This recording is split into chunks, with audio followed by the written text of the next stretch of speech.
December 12th, 627 AD.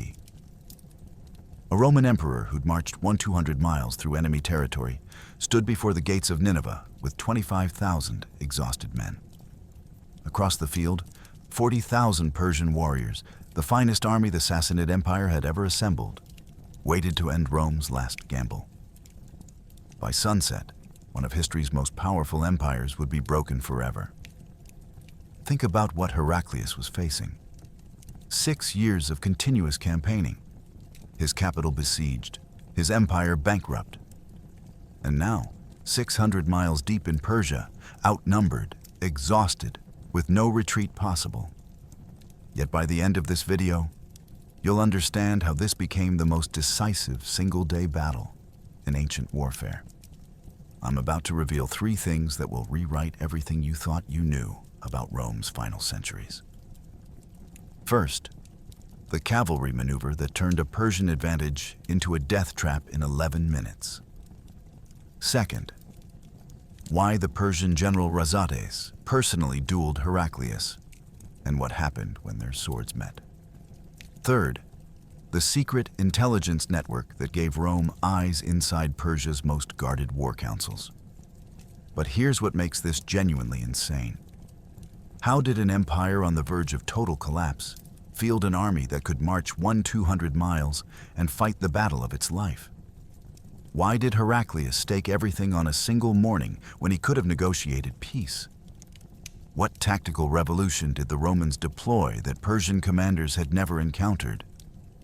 And why did this battle, not the fall of Rome in 476, actually mark the true end of the ancient world? To understand how 25,000 Romans shattered an empire and changed history forever, we need to go back to when Constantinople itself was burning. October 5th, 610 AD. Heraclius stood on the deck of a warship, watching Constantinople's walls rise from the morning mist. And he knew he was inheriting a corpse. The Roman Empire, the eternal empire, the civilization that had dominated the Mediterranean for 7 centuries, was dying. Not the theatrical decline historians love to romanticize, but actual, measurable collapse. The Persians had conquered Syria, Egypt, and Armenia. The Avars were burning the Balkans. The treasury was empty. The army was shattered. And the previous emperor, Phocas the Butcher, had spent 8 years murdering anyone competent enough to fix it. Heraclius was 35 years old, the son of the exarch of Africa, and he just sailed from Carthage with the only functioning military force left in the Roman world. When he seized the throne from Phocas, personally beheading the tyrant on the palace steps, he inherited an empire that controlled less territory than it had held in 500 years.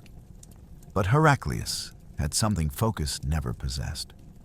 He understood that Rome's survival required something no emperor had attempted in 3 centuries: total war. Let that sink in for a moment. The empire that had once controlled 2.5 million square miles from Britannia to Mesopotamia now held barely 900,000 square miles and was losing ground every day. Imperial revenues had collapsed by 70% in just 8 years.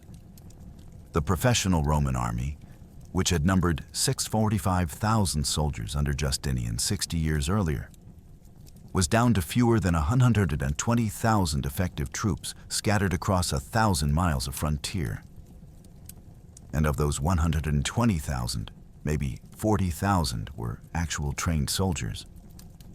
The rest were local militias, mercenaries of questionable loyalty, and farmers handed spears and told to guard their villages. Here's what the Byzantine chronicles don't tell you. Phocas hadn't just been incompetent, he'd been actively destructive. Between 602 and 610, he'd executed every military commander capable of mounting effective resistance. General Priscus, who'd held the Danube frontier for a decade, arrested on fabricated charges and murdered in his cell. Comes Domitius, who'd actually defeated a Persian army in 604, blinded and exiled. By the time Heraclius arrived, the empire's institutional military knowledge had been systematically destroyed. The officers who remained were either cowards who'd survived by staying silent, or incompetents who'd survived because they posed no threat. But here's where it gets genuinely insane. The Persians weren't just conquering territory. They were methodically dismantling the economic foundation that made Rome possible. Egypt produced 8 million bushels of grain annually, enough to feed Constantinople and the army for an entire year. The Persians seized it in 619. Syrian textile production generated 400,000 gold solidi in annual tax revenue, gone by 613. Armenian copper mines that supplied raw material for Roman coinage, Persian controlled by 608. Think about what that meant. Heraclius was trying to fight an empire-scale war with no money, no grain, and no industrial base. The treasury records from October 610 tell the story in brutal numbers. The imperial coffers contained exactly 3,200 pounds of gold, enough to pay the army for maybe 3 months if he rationed it carefully. Phocas had spent the rest on lavish games, bribes to keep the mob happy, and funding death squads to hunt his political enemies. Constantinople itself was facing food shortages. Bread rations had been cut twice in the past year. The city's population was dropping as families fled north to safer territories. Riots had broken out in the Hippodrome when Phocas announced another tax increase to fund his latest purge. Heraclius walked into the imperial palace on October 5th, still wearing armor stained with Phocas's blood, and confronted the full weight of catastrophe. His advisors presented him with intelligence reports from the eastern frontier. Persian armies under General Shahryar were advancing on Caesarea. Another force under Shahin was pushing through Anatolia toward Chalcedon, barely 20 miles from Constantinople. The Avars had crossed the Danube and were burning their way toward Thessalonica. Every direction showed red on the strategic maps. Every report confirmed the same truth. Rome was being dismembered piece by piece, and there was no force capable of stopping it. That night, Heraclius made a decision that his courtiers thought was madness. He wouldn't defend. He wouldn't negotiate. He wouldn't try to buy time with tribute or diplomacy. He would rebuild the Roman army from nothing, march it into the heart of Persia, and force Khosrau to fight on Roman terms. His generals told him it was impossible. His finance ministers said the treasury couldn't support it. The patriarch warned that abandoning Constantinople would doom the empire. Heraclius listened to all of them, then gave one order: prepare for total war. But here's what none of them understood yet. Heraclius wasn't planning to save the empire as it had been. He was planning to forge something entirely new in the fire of the greatest military campaign Rome had ever attempted. And it would begin with a march that would take him 200 miles from home into the jaws of Persia's waiting armies. While Heraclius struggled to hold Constantinople together, 800 miles east, the Sassanid Persian Emperor Khosrau II was achieving something his ancestors had dreamed about for 400 years: the complete destruction of Rome. Between 613 and 619 AD, Persian armies swept across the eastern provinces like a tidal wave. Damascus fell, Jerusalem fell, and Persian soldiers carried away the true cross, Christianity's most sacred relic, in chains. Then Egypt, Rome's breadbasket, the province that fed Constantinople, surrendered after a brief siege. By 620, Persian forces were camped at Chalcedon, directly across the Bosphorus from Constantinople itself. Roman citizens could stand on their walls and watch Persian campfires burning less than a mile away. Khosrau sent Heraclius a letter dripping with contempt. "You say you trust in your God. Why has your God not saved Jerusalem from my hand?" The message was clear. Rome was finished. The question wasn't if the empire would fall, but when. Think about the scale of this conquest. In just 7 years, from 613 to 620, Persia had seized territories that Rome had controlled for over 600 years. Syria, which had been Roman since Pompey conquered it in 64 BC. Egypt, Roman since Octavian defeated Cleopatra in 30 BC. Palestine, including Jerusalem, the spiritual heart of Christianity. The speed was unprecedented. Damascus capitulated after a 3-day siege in May 613. Antioch, one of the empire's greatest cities, fell in June 613 after its garrison of 8,000 simply abandoned their posts. By 614, Persian general Shahryar was marching on Jerusalem with 26,000 troops, and the city's defenders knew they couldn't win. Here's what the Christian chronicles tried to hide. Jerusalem didn't just fall, it was sacked with systematic brutality. When the walls were breached on May 5, 614, Persian soldiers poured into the city with orders to punish resistance. The death toll, recorded by multiple sources including the monk Antiochus Strategos, who survived the massacre, was catastrophic. 57,000 civilians killed in 3 days. Another 35,000 taken as slaves and marched east to Persia. The Church of the Holy Sepulchre, built over the site where Christ was supposedly crucified, was burned. And then came the ultimate humiliation. Persian soldiers entered the church, seized the true cross, the single most sacred relic in Christendom, and carried it away in triumph. The psychological impact was devastating. For 300 years, Christian Rome had protected Jerusalem. The true cross had been housed there since Helena, Constantine's mother, had discovered it in 326. Its loss wasn't just a military defeat, it was theological catastrophe. How could God allow his own cross to fall into the hands of Zoroastrian Persians? Heraclius received reports that priests across the empire were questioning whether God had abandoned Rome entirely. Morale collapsed. Recruitment dried up. Entire provinces began negotiating separate peace deals with Persian commanders, trying to save themselves from the coming storm. But here's where Khosrau's conquest became something more than just military victory. It became existential threat. Egypt fell in 619 after a siege of Alexandria that lasted barely 2 weeks. The Roman governor, Nicetas, fled by ship with whatever troops would follow him.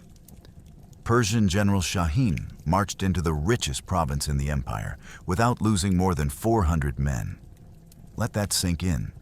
Egypt generated 36% of imperial tax revenue, 8 million bushels of grain, 2 million gold solidi annually, papyrus, textiles, and shipping revenue from controlling the Mediterranean's eastern ports. Persia had just seized Rome's economic engine. By 620, the strategic situation was beyond desperate. Persian armies controlled everything from the Euphrates River to the Nile Delta, roughly 1.2 million square miles of territory that had been Roman for 6 centuries. They had 80,000 troops garrisoning these conquests, another 40,000 in field armies ready to strike north into Anatolia. And they were camped within sight of Constantinople, close enough that Roman sentries could hear Persian soldiers singing victory songs across the Bosphorus at night. Khosrau's generals urged him to finish it. Assault Constantinople. End the war. Erase Rome from history.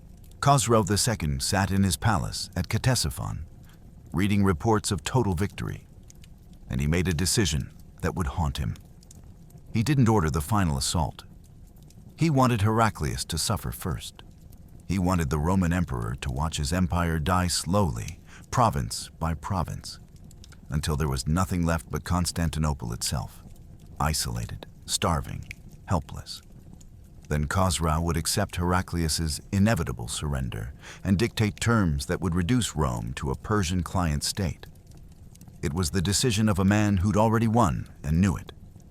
But 600 miles west, in a palace where the treasury was empty and the maps showed nothing but red, Heraclius was staring at those same reports and reaching the opposite conclusion. Khosrau had overextended. His armies were scattered across 1,000 miles of conquered territory. His supply line stretched from Ctesiphon to Chalcedon. His generals were competing for glory instead of coordinating strategy. And most crucially, Khosrau himself had grown complacent, certain that Rome was finished, certain that Heraclius would eventually beg for peace. That certainty, Heraclius realized, was a weakness he could exploit. But only if he was willing to gamble everything on one insane strategy that no Roman emperor had attempted in 300 years. Spring 622 AD. Heraclius called his generals to the palace and outlined a strategy so reckless that several of them openly questioned his sanity. He would take the entire Roman field army, every soldier who could march, and invade Persia itself. Not raid the border provinces, not conduct defensive operations. He would march into the heart of the Sassanid Empire and force Khosrau to fight on Roman terms. His generals stared at him. The Persians outnumbered them. The treasury was bankrupt. Constantinople itself was under siege by the Avars. And he wanted to abandon the capital and march 200 miles into enemy territory? Heraclius had one answer. If Rome stayed defensive, it would die slowly. If he attacked, they might die quickly, but they'd have a chance. He melted down church treasures to pay his soldiers. He convinced the patriarch to loan him ecclesiastical gold on the promise of eventual repayment. He assembled 25,000 men, cavalry, heavy infantry, archers, and he trained them in tactics the Persians had never seen. In April 622, Heraclius marched out of Constantinople, knowing he might never return. The Roman people lined the streets in silence, watching their emperor gamble their civilization on a single throw of the dice. The meeting in the palace war room on March 15th, 622, was brutal. General Bonus, commander of the opposition theme, stood and directly challenged Heraclius. You're proposing we abandon Constantinople while 80,000 Avars are camped 40 miles north? Leave the capital defenseless while you march the only functional army we have into Persia? The numbers were staggering in their impossibility. Heraclius was planning to take 25,000 soldiers, literally every trained combat-ready troop the empire possessed, and march them through 200 miles of hostile territory to strike at Persia's heartland. Constantinople would be defended by 12,000 militia and whatever garrison troops were too old or injured to march, against 80,000 Avars who'd spent 3 years preparing to assault the city. Here's what makes this decision genuinely insane. Heraclius wasn't gambling that he could win a quick victory and return before Constantinople fell.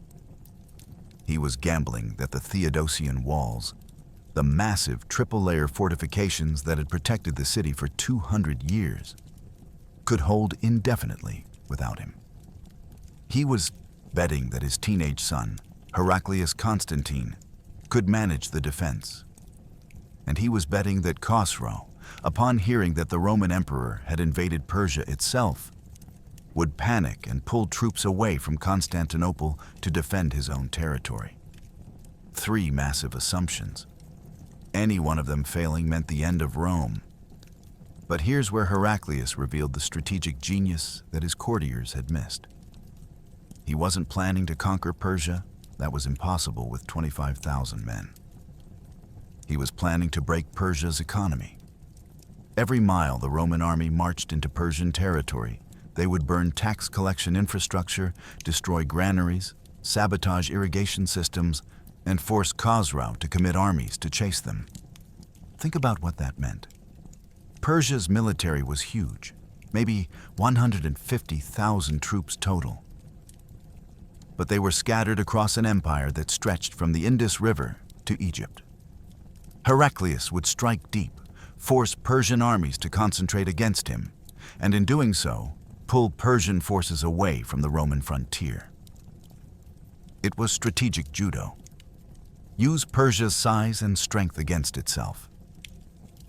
The logistics were nightmarish. Heraclius needed to fund an army for potentially years of campaigning in hostile territory. The imperial treasury had 3,200 pounds of gold, enough for maybe 4 months of full pay. So on March 20th, 622, Heraclius did something unprecedented. He walked into the Hagia Sophia, knelt before Patriarch Sergius, and asked the church to fund the survival of Rome. The church controlled enormous wealth: gold liturgical vessels, silver reliquaries, consecrated treasures accumulated over 3 centuries. Heraclius needed it melted down and converted to military payroll. Sergius, to his eternal credit, agreed. Between March 20th and April 1st, Roman smiths melted down over 8,000 pounds of ecclesiastical gold and silver. Chalices became coins, altar vessels became armor, sacred reliquaries became arrowheads. The church literally liquidated itself to fund Rome's last gamble. The training was just as revolutionary. For 6 weeks, Heraclius drilled his 25,000 troops in tactics that broke every convention of Roman military doctrine. Traditional Roman infantry fought in dense formations, shield walls, tight ranks, disciplined and immobile. Heraclius trained his men to fight mobile. His heavy cavalry, the bucellari, practiced charging, wheeling, reforming, and charging again. His infantry learned to advance in loose formations that could respond to changing battlefield conditions. His archers trained to shoot from horseback while moving at full gallop. He was creating something that didn't exist yet: a combined arms force that could match Persian mobility while maintaining Roman discipline. By April 3rd, the army was ready. 25,000 men assembled outside Constantinople's walls. Heraclius rode out wearing gilded armor and carrying a massive cross banner, turning the campaign into a holy war to reclaim the true cross from Persian captivity. The symbolism was deliberate. This wasn't just military strategy. It was religious crusade. Every soldier believed they were fighting to restore God's favor to Rome. Morale, which had been in the gutter for a decade, suddenly ignited. These men weren't marching to their deaths. They were marching to save Christianity itself. On April 5th, 622, at dawn, Heraclius gave the order to march. The gates of Constantinople swung open, and the Roman army filed out in perfect formation. Citizens lined the streets in absolute silence. No cheers, no celebrations, just thousands of people watching their emperor, their army, and potentially their last hope disappear over the horizon toward Persia. Patriarch Sergius stood on the walls and blessed the departing troops, his voice carrying across the morning air. Go with God, return with victory, or do not return at all. Heraclius turned in his saddle one last time to look at Constantinople's domes and walls. He was 47 years old.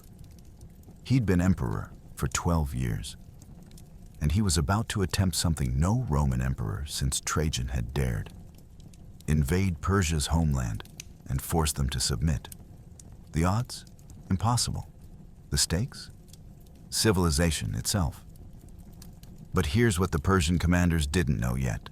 Heraclius had spent 2 years studying every Persian defeat in the past 400 years, and he'd found their weakness.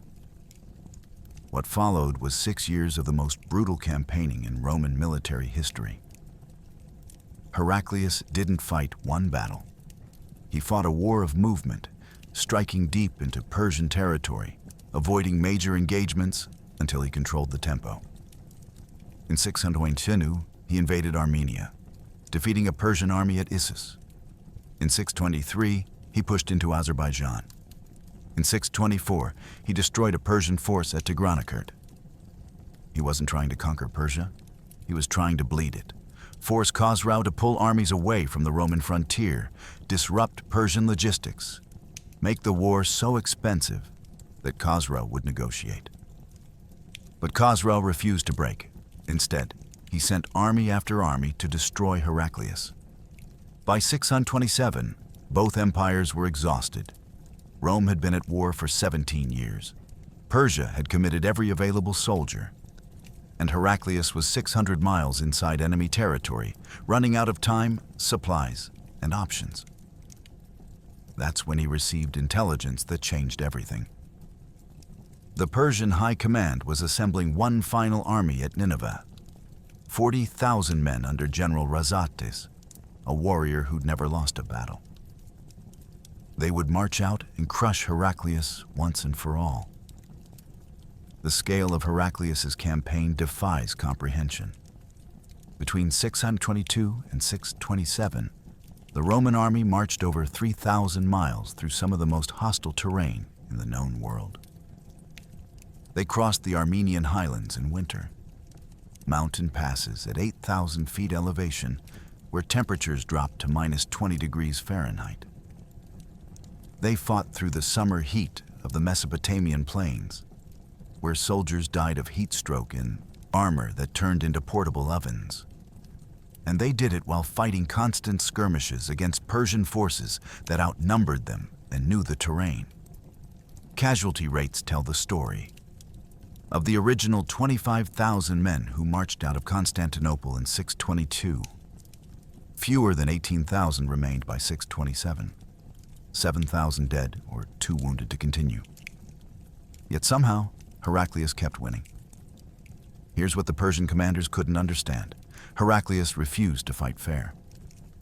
At Issus in October 622, a Persian army of 12,000 under General Sharaplakhan intercepted the Romans and deployed in traditional formation, heavy cavalry on the flanks, infantry in the center, expecting a frontal assault.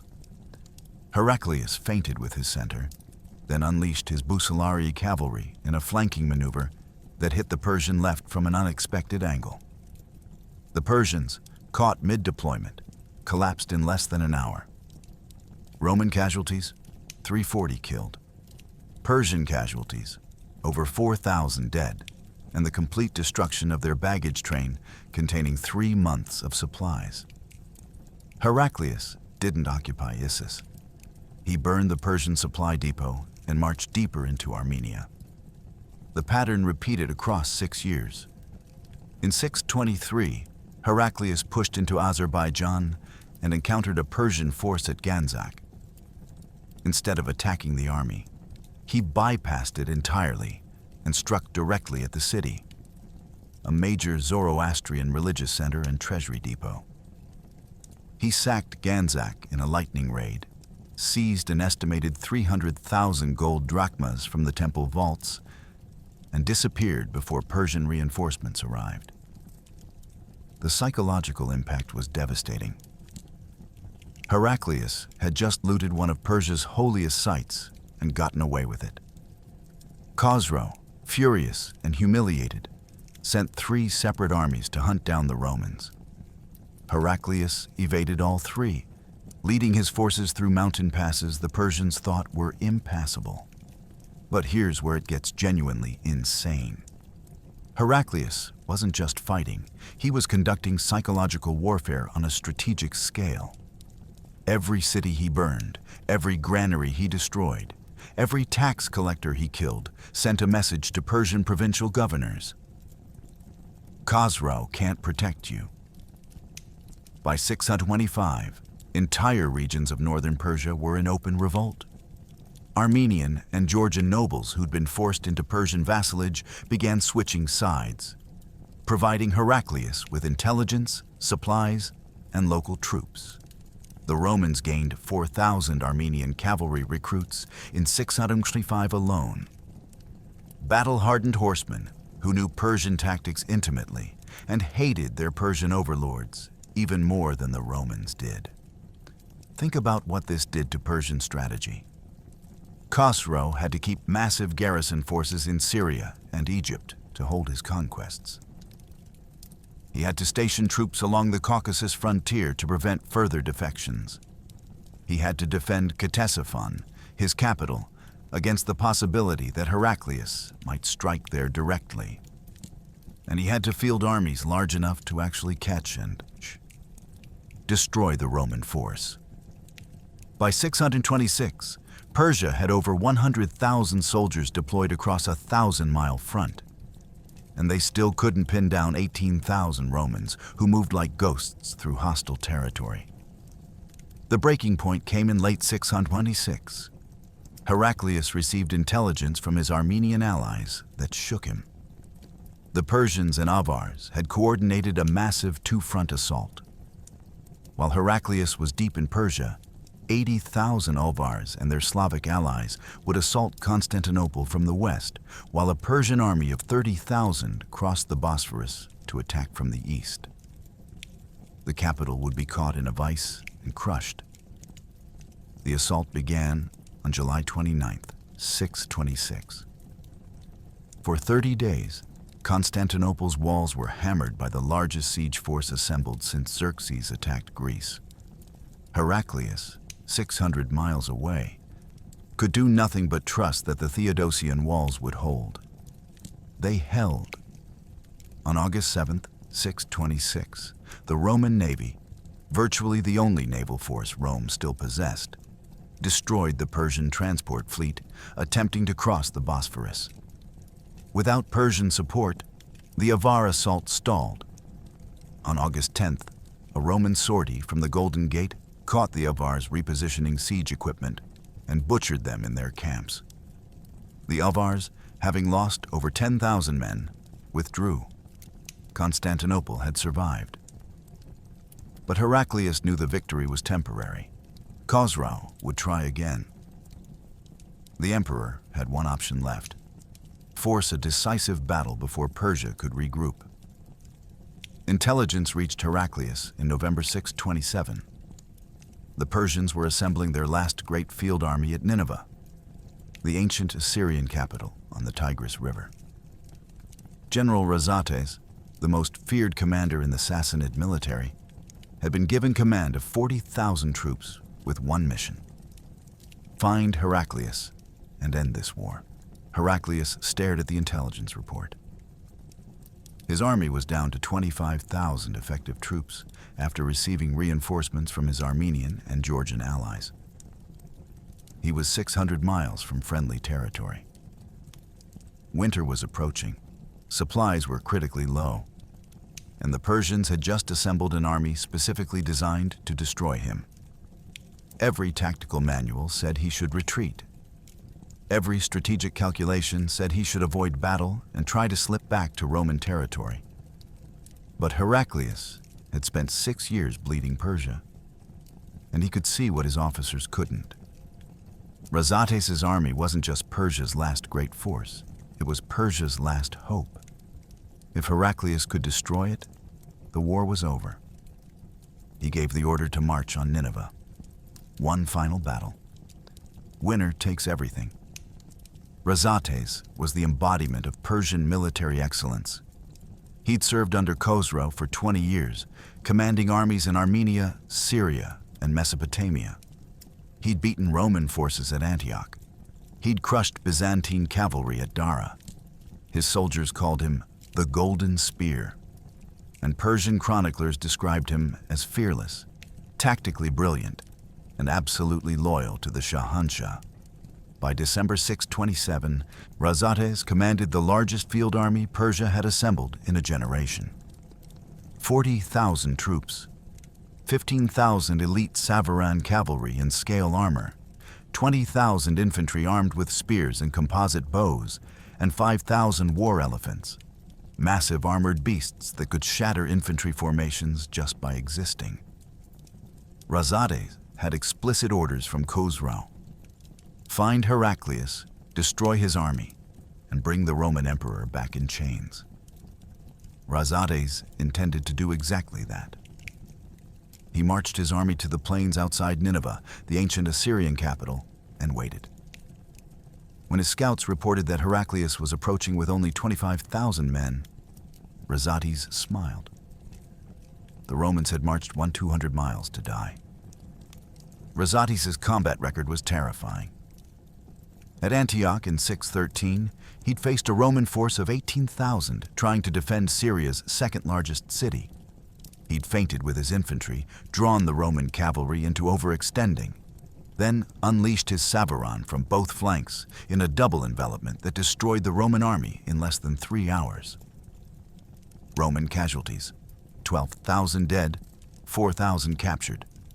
Persian casualties: fewer than 800. The city surrendered the next day. At Dara in 620, he defeated a Byzantine relief force attempting to break a Persian siege. The Romans had numerical superiority, 22,000 against his 16,000. But Razates had used the terrain brilliantly, positioning his archers on high ground and funneling the Roman advance into a killing zone, where composite bows could fire down into tightly packed formations. The Romans lost 9,000 men before their commanders ordered a retreat. Razates had never commanded an army and failed to achieve his objective, not once in 20 years. Here's what made Razates genuinely dangerous. He understood combined arms warfare in ways most Persian generals didn't. The Savaron cavalry weren't just shock troops. They were the finest heavy cavalry in the world. Each rider wore layered scale armor that could stop arrows and deflect sword strikes. Their horses were armored too, with iron chanfrons protecting their heads and scale barding covering their chests and flanks. They carried 12-foot lances for the initial charge, then switched to swords and maces for close combat. And they could shoot composite bows from horseback with accuracy that Roman cavalry couldn't match. Think about that. Razates had 15,000 riders who could fight as heavy shock cavalry or as mobile archers depending on tactical necessity. They were the ancient world's equivalent of combined tank and artillery units. But the war elephants were the psychological weapon that had broken armies for centuries. Razates had 5 of these massive beasts, each standing 10 feet tall at the shoulder, weighing over 5 tons, covered in armor plates, with wooden howdahs strapped to their backs carrying 4 archers each. Horses feared elephants instinctively. The smell alone could cause cavalry mounts to panic and bolt. Infantry faced with a charging elephant had 2 choices: stand and be, trampled or break formation and run. Either way, the formation collapsed, and once infantry broke, they died. Persian commanders had used elephants to shatter Roman lines at Callinicum in 531, at Dara in 530, at dozens of smaller engagements.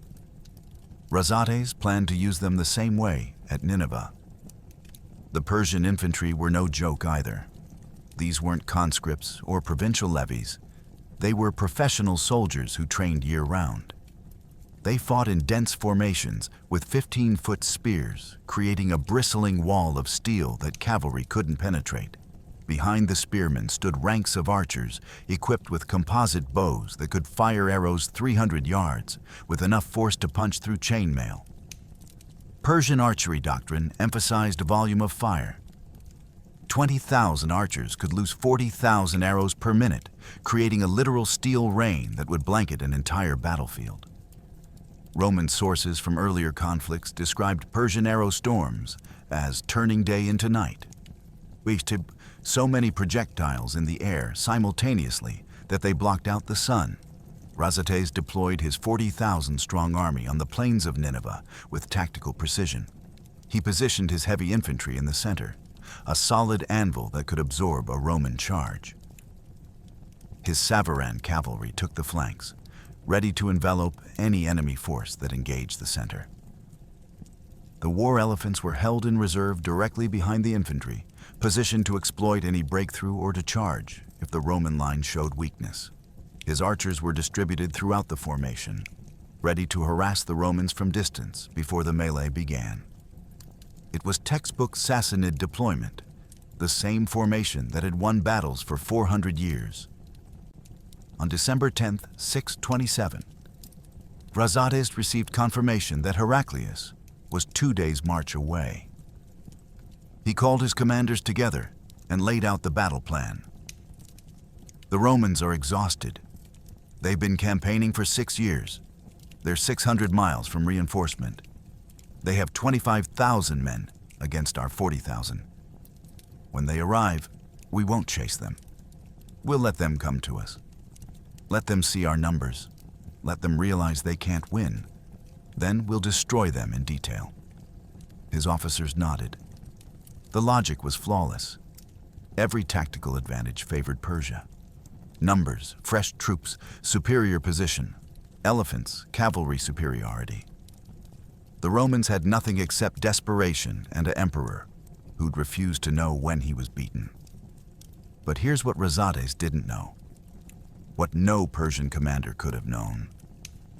Heraclius had spent 6 years studying Persian tactics. He'd fought Savaran cavalry at Issus and learned how they maneuvered. He'd faced Persian infantry at Tigranakert and identified their weaknesses. He'd even fought war elephants in a skirmish near Ganzak and discovered they could be stopped. And most crucially, Heraclius had developed counter-tactics specifically designed to turn Persian strengths into vulnerabilities. Razates was deploying a proven system that had dominated Near Eastern warfare for centuries. Heraclius was about to introduce innovations that would make that system obsolete.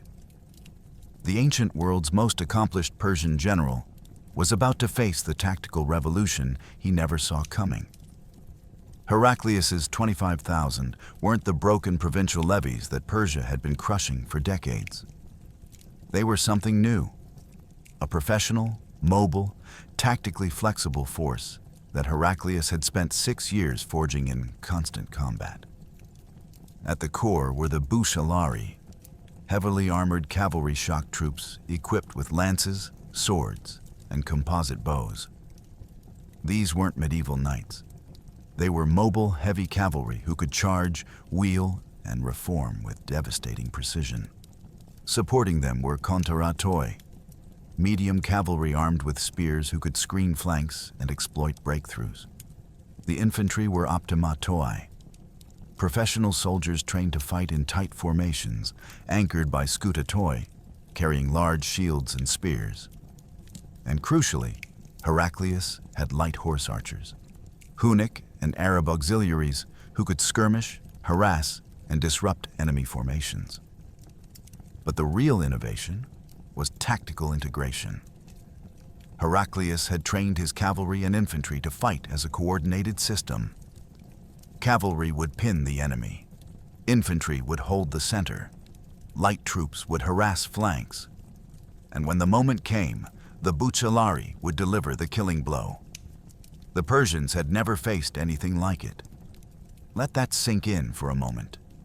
Traditional Roman armies of the past century had been infantry dominant. Dense formations of spearmen supported by limited cavalry wings. Slow, defensive, designed to hold ground rather than maneuver. Heraclius had inverted that doctrine completely. Of his 25,000 troops, 12,000 were cavalry, nearly half his entire force mounted. That ratio was unprecedented in Roman military history. Think about what that represented. A complete rejection of 600 years of Roman tactical orthodoxy in favor of a system built around mobility, speed, and shock action. His critics in Constantinople had called it madness. 6 years of victories had proven it was genius. The Bucellari were the hammer that would break Persian formations. These 5,000 heavy cavalry weren't just heavily armored. They were trained to execute complex maneuvers at full gallop. Each rider wore a lamellar cuirass, overlapping steel plates, a conical helmet, and carried a kite shield. They wielded 10-foot Kantos lances for the charge, Spatha swords for melee, And here's where it gets insane: composite bows for ranged harassment. They could function as shock cavalry, charging enemy lines with devastating impact, then wheel away and pepper the enemy with arrows before reforming for another charge. Persian Savaran cavalry could do one or the other. Roman Bucellari could do both in the same engagement. Here's what the Byzantine military manuals don't tell you. Heraclius had drilled these tactics into his cavalry through 6 years of near-constant combat. At Issus in 622, the Bucellari learned to charge in wedge formation, concentrating maximum force at a single point to punch through enemy lines. At Tigranakert in 624, they'd practiced the feigned retreat, charging, breaking contact, drawing pursuing enemy cavalry into an ambush, then wheeling and destroying the disorganized pursuers. By 627, these weren't theoretical exercises. They were muscle memory burned into 5,000 riders who'd executed these maneuvers under fire dozens of times. The kontaratoi, 7,000 medium cavalry, were the operational flexibility that gave Heraclius tactical options Persian commanders lacked. These riders wore lighter armor than the Bucellarii, carried shorter spears, and were trained for 3 specific roles. First, screening. They'd deploy ahead of the main force, engaging enemy scouts and preventing Persian commanders from getting accurate intelligence on Roman positions. Second, flank security. During battle, they'd position on the wings to prevent Persian cavalry from enveloping Roman formations. Third, exploitation. Once the Bucellari broke through enemy lines, the kontaratoi would pour through the gap and wreak havoc in the enemy rear. They were the tactical glue that held Heraclius's combined arms system together. But here's where Heraclius's system became truly revolutionary: the light cavalry. He'd recruited 3,000 Hunnic and Arab horse archers, nomadic warriors whose entire culture was built around mounted archery. These riders were lightly armored, rode small, fast horses, and could fire composite bows with lethal accuracy while moving at full gallop. Their role was pure harassment. Ride close to enemy formations, loose volleys of arrows, retreat before the enemy could respond, repeat. Traditional Persian doctrine had no effective counter for this, because Persian heavy infantry couldn't catch them, and Persian cavalry, if they gave chase, would be drawn out of formation and isolated. The Huns and Arabs could bleed an army to death without ever engaging in direct combat. The infantry, 10,000 optimatoi and scutatoi, were the anvil against which the cavalry hammer would crush the Persians. But these weren't static defensive troops. Heraclius had trained them in aggressive formation fighting. The scutatoi formed the front ranks with massive oval shields locked together and 12-foot spears projecting forward.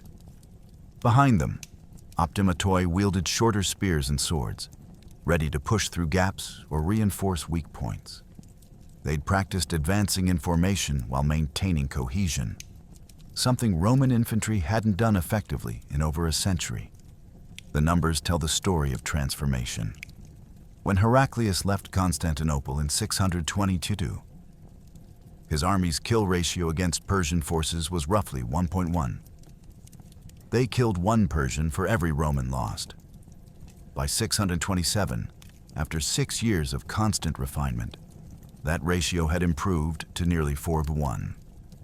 At engagements like Tigranakert, Roman forces inflicted 3,000 casualties while taking fewer than 600. The army had become a precision instrument of violence. But the real secret, the tactical innovation that Persian commanders would discover too late, was communication and coordination. Heraclius had developed a system of battlefield signals using colored banners and trumpet calls that allowed him to direct different units independently during the chaos of combat. Red banner raised, Bucellari charge. Blue banner, kontaratoi, advance on flanks. White banner, Light cavalry harass and withdraw. This sounds simple, but it was revolutionary. Persian armies relied on prearranged battle plans that couldn't adapt once fighting began. Heraclius could change tactics in real time, responding to enemy movements and exploiting opportunities as they appeared. The sun rose over the plains of Nineveh on December 12, 627 AD, and two armies prepared to decide the fate of empires. Razates deployed his 40,000 Persians in traditional Sassanid formation. Heavy Savaran cavalry on the flanks, massed infantry in the center, war elephants positioned to break any Roman charge. It was a proven system, the same formation that had defeated Roman armies for 400 years. The Romans were outnumbered nearly 2-1, but Heraclius had terrain on his side. The battlefield was a relatively narrow plain, bordered by low hills on one side and marshland on the other. This limited Razates' ability to use his numerical superiority. He couldn't outflank Heraclius easily. Heraclius deployed his bucellari on the right, his optimatoi infantry in the center, and his kontaratoi cavalry on the left. His light horse archers screened the entire front, ready to harass and disrupt. According to Byzantine chronicler Theophanes, Heraclius rode along the Roman line that morning, speaking to his soldiers. He didn't give a grand speech. He simply reminded them of what they'd accomplished. 6 years of marching, 6 years of victories. They'd come 200 miles into the heart of Persia. One more battle, one more push, and Rome would survive. At 7:30 a.m., the Persian army began its deployment. 15,000 Savaran cavalry divided between both flanks, 8,000 on the left wing facing the Roman bucellari, 7,000 on the right facing the kontaratoi. The center was a massive block of 20,000 infantry arranged in ranks 30 men deep, spears bristling forward like a forest of steel. Behind them, positioned at 200-yard intervals, the 5 war elephants stood draped in armor and ceremonial cloth. Persian archers, integrated throughout the infantry formation, checked their bowstrings and counted arrows. Each archer carried approximately 40 arrows in a quiver. Think about that. 20,000 archers, 40 arrows each. That's 800,000 projectiles ready to darken the sky. At 8:15 a.m., Razates raised his right hand. Across the Persian line, war drums began to beat, a slow, rhythmic pounding that echoed across the plains like the heartbeat of an empire. 40,000 voices took up a battle chant in perfect unison, a roar of certainty and coming victory. The Persians began their advance, not a charge, but a slow, disciplined march forward.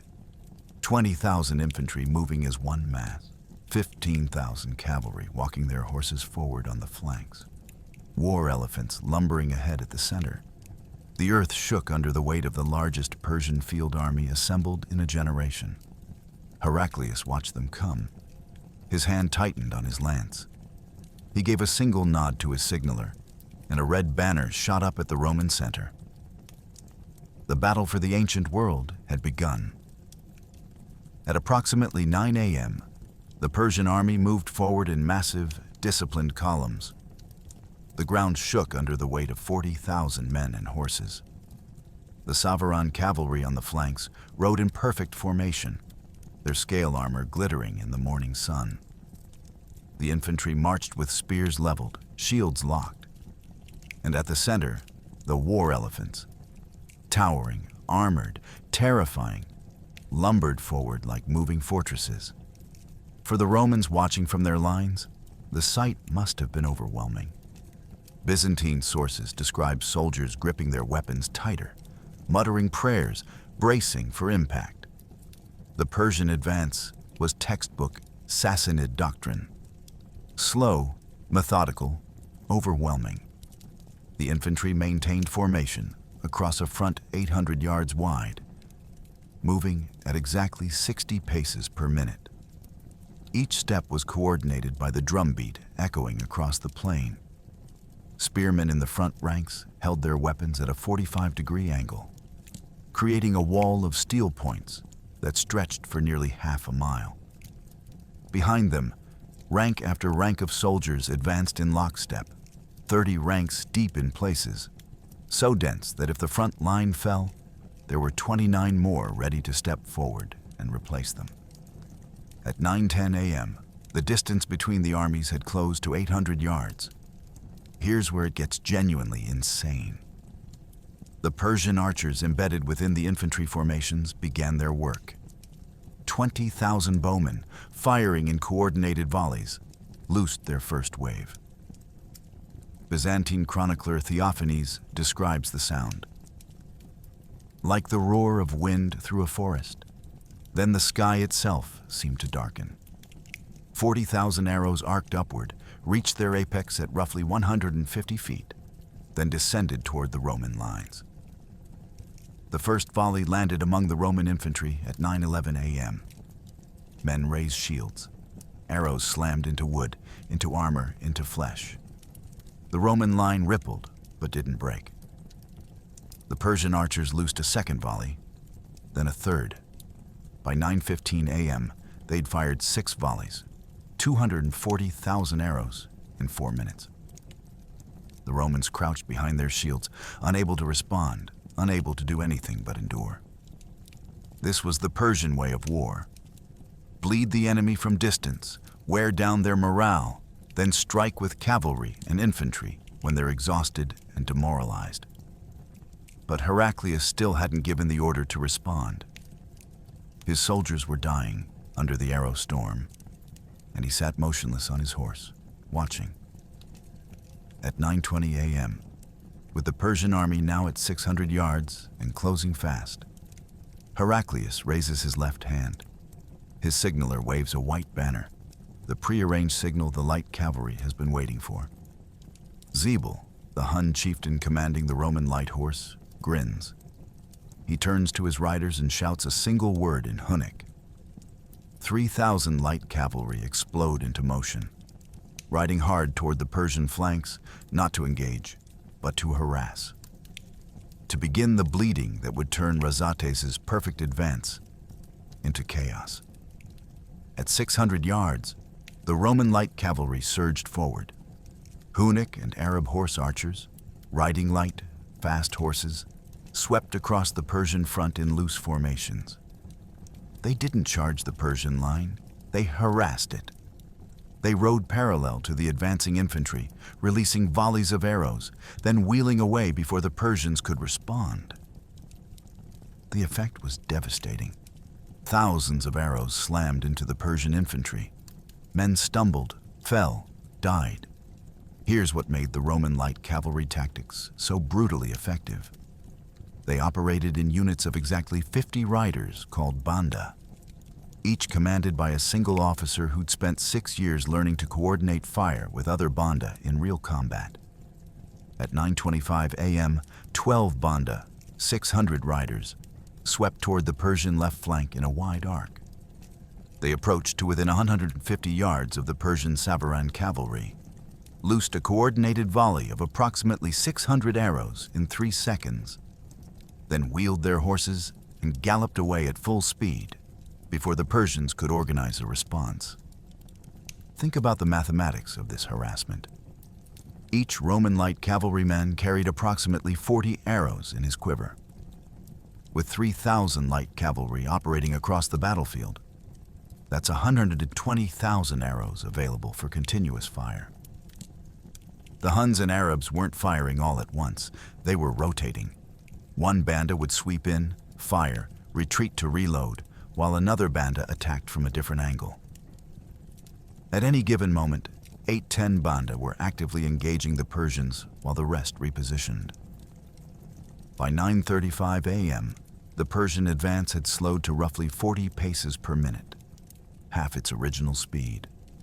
Soldiers were raising shields not just against frontal fire, but against arrows coming from multiple angles as Roman light cavalry struck their flanks, rear, and even gaps between formations. At 9:37 a.m., Razates orders 3,000 additional Savaran cavalry taken from both flanks, to break formation and pursue the Roman light horse. 6,000 heavy cavalry in total now surge forward, lances leveled, riding hard to catch the infuriatingly mobile Roman riders.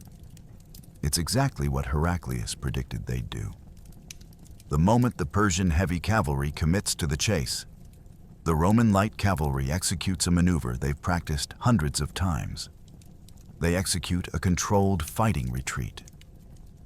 By 9:42 a.m., 3,000 Persian heavy cavalry have been drawn 400 yards away from their main formation, chasing Roman light horse toward terrain that will bog down armored horses. They're out of position, separated from their infantry, and completely exposed. At 9:45 a.m., the Persian infantry finally reaches javelin range, approximately 100 yards from the Roman line. For the first time in the battle, the two infantry forces face each other directly. 20,000 Persian spearmen and archers against 10,000 Roman optimatoi and scutatoi. A 2.1 numerical advantage for Persia. The Persian infantry breaks into a run, the final charge before contact. They're exhausted from 30 minutes of harassment. They've taken 2,000 casualties before even reaching the enemy. But momentum is on their side. The Roman infantry doesn't advance. They stand in tight formation, shields locked, spears braced, waiting. At 50 yards, the Persian infantry begins shouting war cries. The Romans remain silent. At 30 yards, Persian archers loose one final volley directly into the Roman front ranks. At 20 yards, the Persian charge reaches full speed. Then, at exactly 15 yards, the Roman infantry does something the Persians don't expect. They take 3 steps forward in perfect unison and hurl javelins, not a ragged volley, but a coordinated throw by the entire front rank. 3,000 javelins arc through the air and slam into the Persian front ranks at point-blank range. Hundreds of Persian soldiers go down, creating a wall of bodies that the soldiers behind them trip over. At 9:47 a.m., the two infantry lines crash together in brutal close-quarters combat. Spears thrust, shields bash, men scream and die.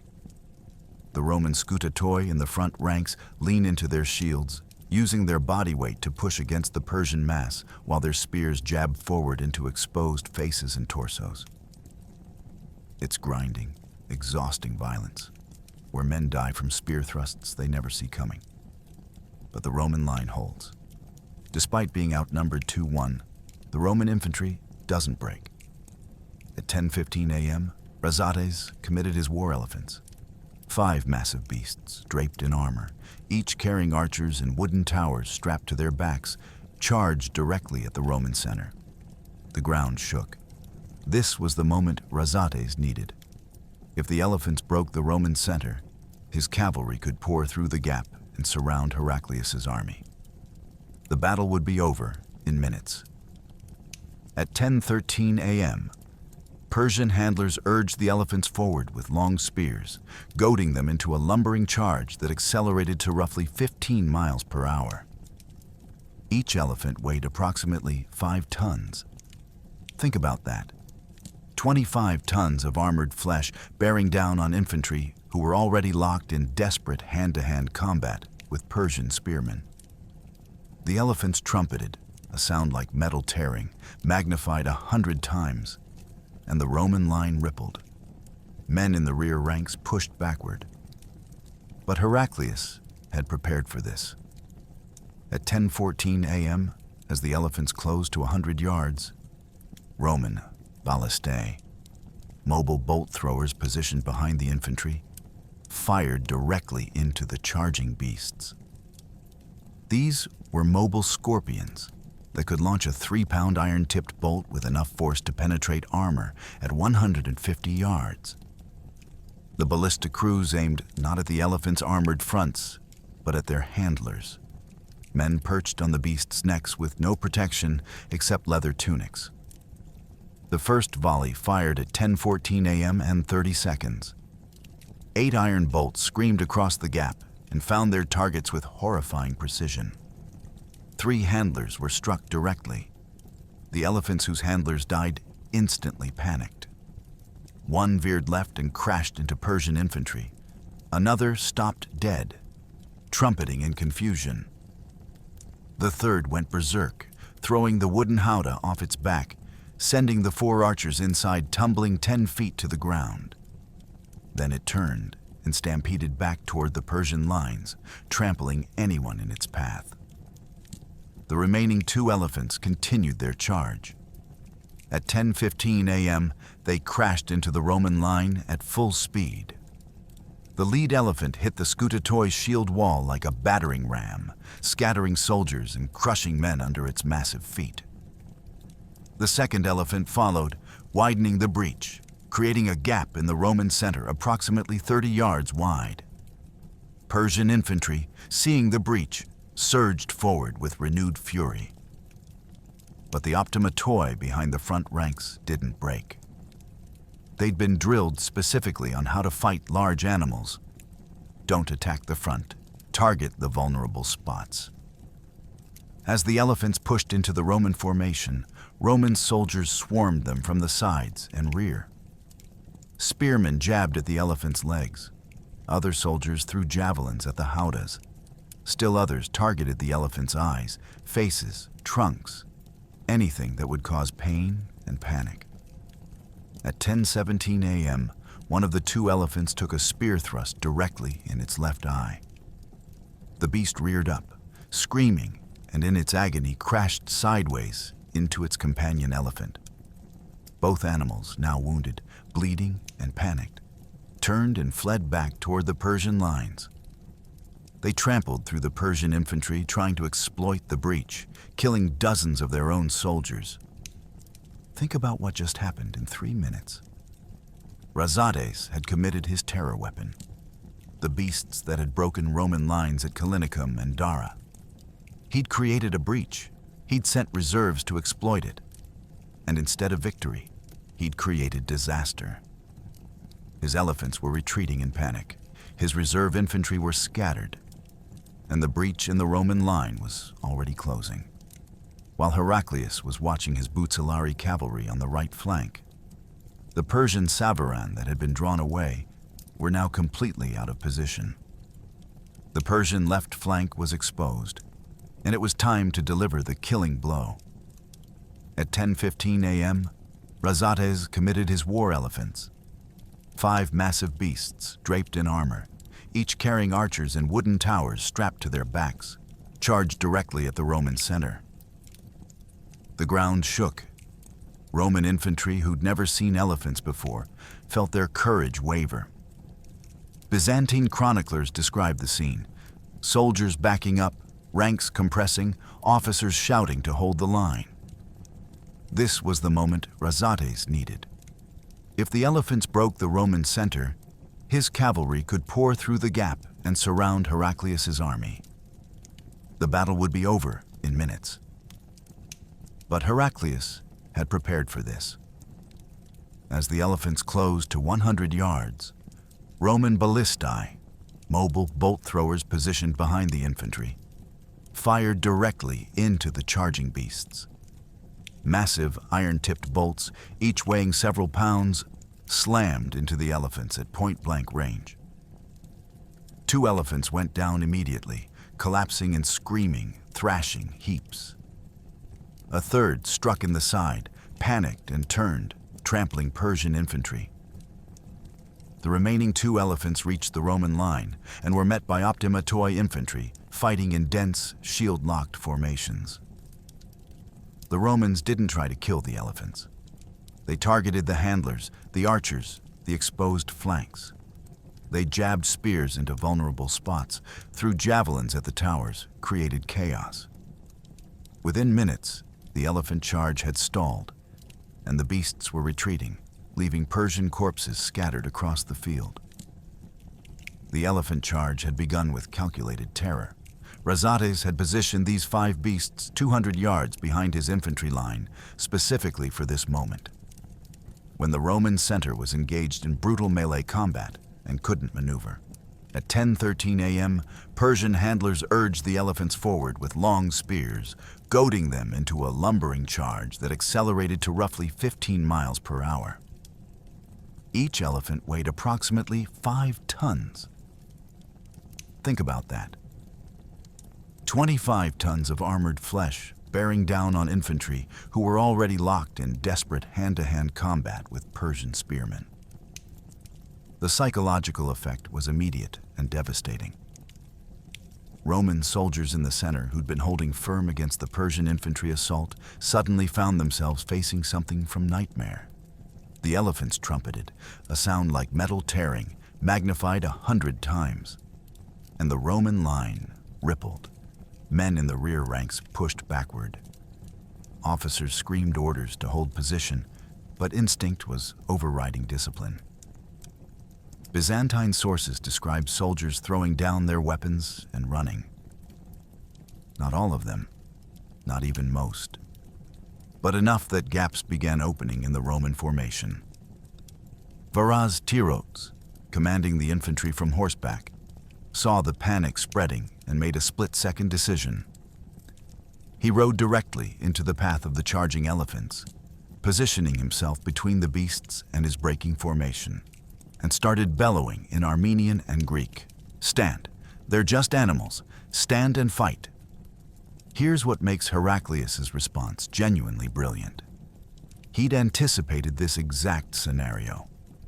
During the 625 skirmish near Ganzak, Roman scouts had encountered Persian war elephants for the first time. Heraclius had personally supervised the capture of Persian handlers after that engagement and interrogated them extensively. He'd learned that elephants, despite their size and power, were vulnerable to projectile weapons and would panic if their handlers were killed or if they took serious wounds. More importantly, he'd learned that elephants in armor had a critical weakness: limited visibility. The beasts relied entirely on their handlers to direct them. Kill the handler, and the elephant became uncontrollable. At 10:14 a.m., as the elephants closed to 100 yards, Heraclius' ballista crews, 8 teams positioned in gaps between infantry units, received their orders. These weren't massive siege weapons. They were mobile scorpions, light bolt throwers that could be repositioned quickly and fired with devastating accuracy at close range. Each ballista could launch a 3-pound iron-tipped bolt with enough force to penetrate armor at 150 yards. At 100 yards against unarmored targets, the effect was catastrophic. The ballista crews aimed not at the elephants' armored fronts, but at their handlers, men perched on the beasts' necks with no protection except leather tunics.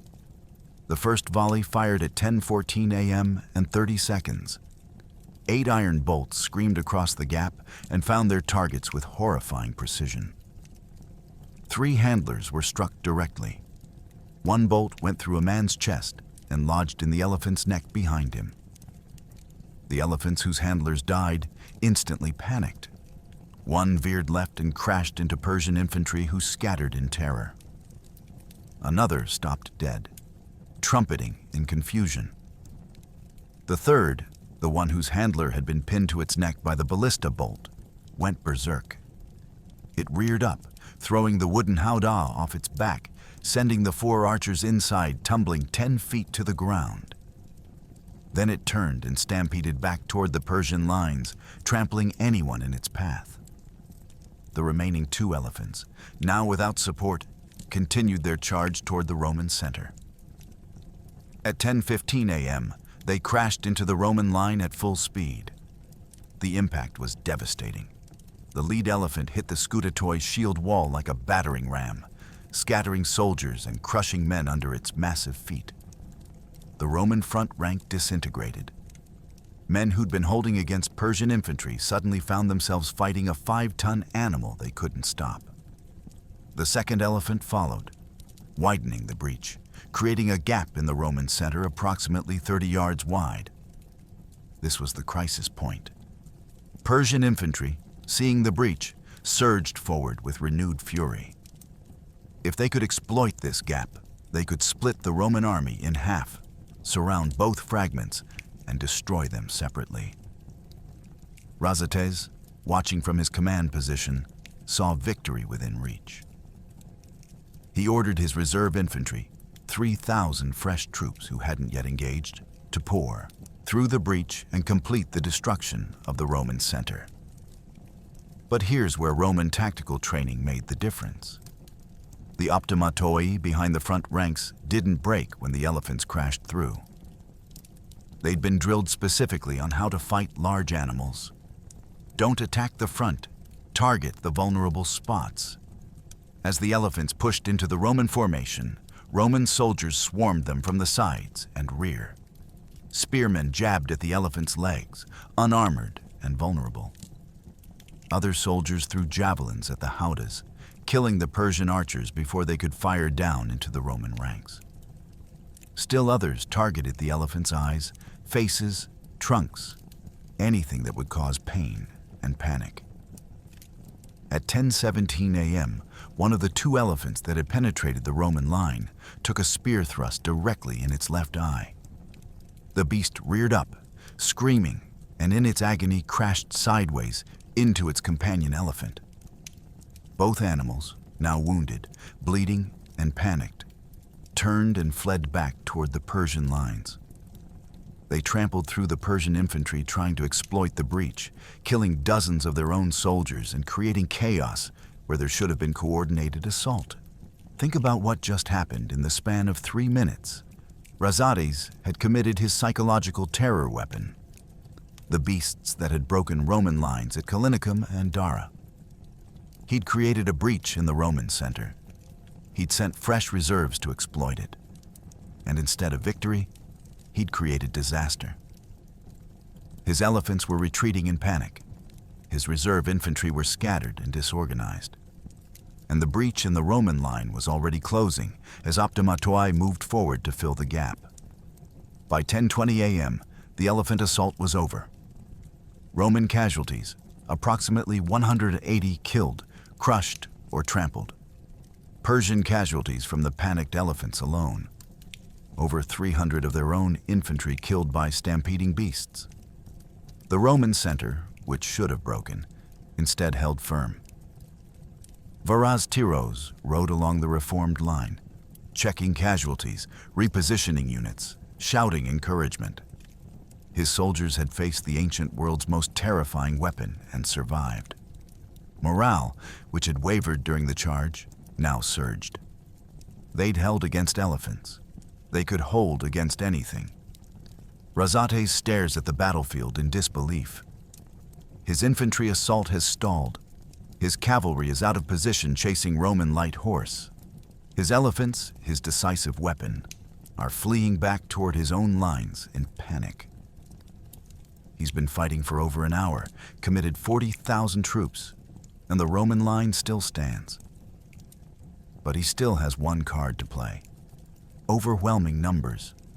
His army still outnumbers the Romans nearly 2-1. If he commits everything, pulls his cavalry back, rallies his infantry, and launches one final coordinated assault, he can still break them. At 10:22 a.m., Razates makes his decision. Total commitment, no reserves. Every soldier forward. Crush these Romans through sheer weight of numbers or die trying. But while Razates was making that decision, Heraclius was watching the Persian left flank, and he was about to prove that sometimes the right 3,000 men positioned perfectly matter more than 40,000 spread across a battlefield. At 10:45 a.m., with the Persian center disorganized and their elephants neutralized, Heraclius raised his sword. It was the signal his bucellarii had been waiting for 6 years to see. The Roman heavy cavalry on the right flank, 3,000 armored riders, formed into a wedge formation and charged directly into the Persian left. This wasn't a wild, undisciplined rush. It was controlled violence. The bucellarii maintained formation, lances leveled, hitting the Persian Savaran cavalry like a sledgehammer. The impact was catastrophic. Persian cavalry, caught mid-maneuver and still recovering from the earlier skirmishing, couldn't absorb the shock. The Roman wedge punched through their front ranks, killing hundreds in the first 30 seconds. The Bucellari charge began with mathematical precision. Heraclius had positioned his heavy cavalry exactly 400 yards from the Persian left flank. Close enough to charge before the Persians could react, far enough that they hadn't seemed like an immediate threat. At 10:45 a.m., when Heraclius raised his sword, his cavalry commander Gregorius shouted a single command in Greek: "Wedge formation, charge!" 3,000 riders moved as one organism, forming into a massive spearhead with the most heavily armored veterans at the point and newer recruits filling out the flanks. The formation was roughly 60 riders wide at the base and tapered to a point 3 riders across at the tip, designed to concentrate maximum force at a single point of impact. Here's what made this charge genuinely unstoppable.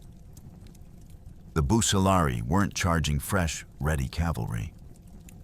They were hitting Persian Savaran, who'd spent the last hour being harassed by Roman light horse, who'd seen 3,000 of their comrades drawn out of position chasing those same light cavalry, and who were now watching their center collapse under the elephant disaster. The Persian left flank numbered approximately 5,000 Savaran at this point. They should have had overwhelming numerical superiority. But numbers mean nothing when you're caught at the worst possible moment. At 10:45 a.m. and 40 seconds, the Bucellari wedge hit the Persian cavalry line at approximately 20 miles per hour.